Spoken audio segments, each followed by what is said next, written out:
শক্তিগড় থানা ও পূর্ব বর্ধমান জেলা পুলিশের পক্ষ থেকে মহরমের কার্নিভাল অনুষ্ঠান শক্তিগড়ে। বর্ধমান ২ নম্বর ব্লকের তাঁতখন্দ গ্রামে আজ মুসলিম সম্প্রদায়ের মহরম উৎসব। এই মহরম উৎসবের সন্ধ্যা থেকে রাত ১টা পর্যন্ত অনুষ্ঠান হয়ে থাকে।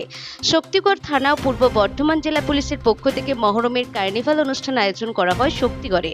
বিভিন্ন রকম খেলা হয়, যেমন লাঠি খেলা, তলোয়ার নিয়ে খেলা, এইসব খেলাধুলা হয়ে থাকে। মহরম উৎসবে আশেপাশের গ্রাম থেকে প্রচুর লোকজন আসা যাওয়া করে, প্রচুর মানুষের জমায়েত হয় এবং প্রশাসনের পক্ষ থেকে খেলাধুলা এবং তাজের উপর ভিত্তি করে প্রথম, দ্বিতীয়, তৃতীয় স্থান ঘোষণা করা হয়। যেমন প্রথম মাঝেরপাড়া মহরম কমিটি, দ্বিতীয় তাঁতখন্দ মাঝেরপাড়া মহরম কমিটি, তৃতীয় তাঁতখন্দ পূর্বপাড়া মহরম কমিটি।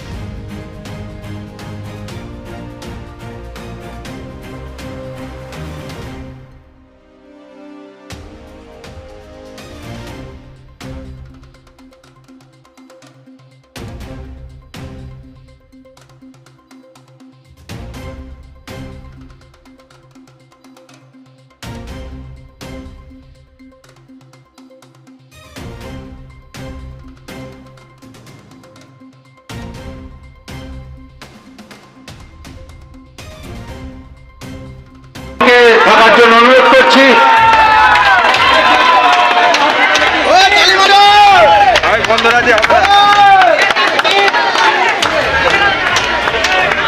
$2024 সালে যে নগদ পুরস্কার করছি,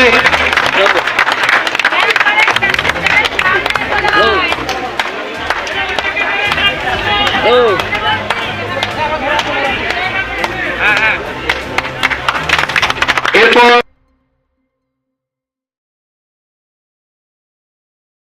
উদ্যোগে এবং আমাদের পঞ্চায়েত সমিতির সহযোগিতায় আজকে আমরা সেই মতো আমরা আজকে পরশুর মোড় আমরা এখানে সকলে উপনীত হয়েছি। আমাদের মধ্যে আছেন আমাদের সম্মানীয় সিআই সাহেব বিপ্লব প্রামাণিক মহাশয়, আছেন আমাদের সম্মানীয় বিডিও সাহেব দীপজ্যোতি দাস মহাশয়, আমার পঞ্চায়েত সমিতির সহসভাপতি দেবদীপ রায়, প্রাক্তন পূর্তের কর্মাধ্যক্ষ সৌভিক পাঠ, প্রধান আমাদের জাইনা মণ্ডল, আছেন সদস্য আমাদের পারমিতা দাস, উপপ্রধান পাঞ্জিত শাহ সহ আজকের অনুষ্ঠানের সঞ্চালক পার্থদা এবং যারা আমাদের মাইকের আওয়াজ বাজারে এখানে মানুষ শুনতে পাচ্ছেন।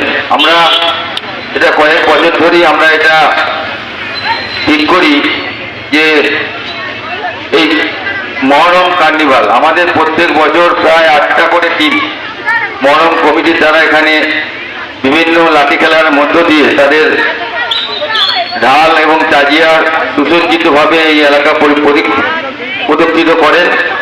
এখানে হাজারো হাজারো মানুষ তারা তাদের লাঠি খেলা দেখার জন্য, তাদের প্রদর্শনী দেখার জন্য তারা এখানে উপস্থিত হন।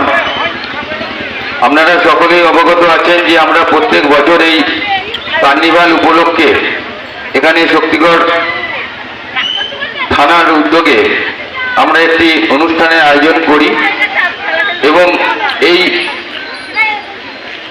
মহরমকে কেন্দ্র করে যে ফার্স্ট, সেকেন্ড, থার্ড তিনটে আমরা বাছাই করি যে কমিটিগুলোকে। পূর্ব বর্ধমান থেকে শেখ সামিনী রিপোর্ট, খবর বর্ধমান নিউজ।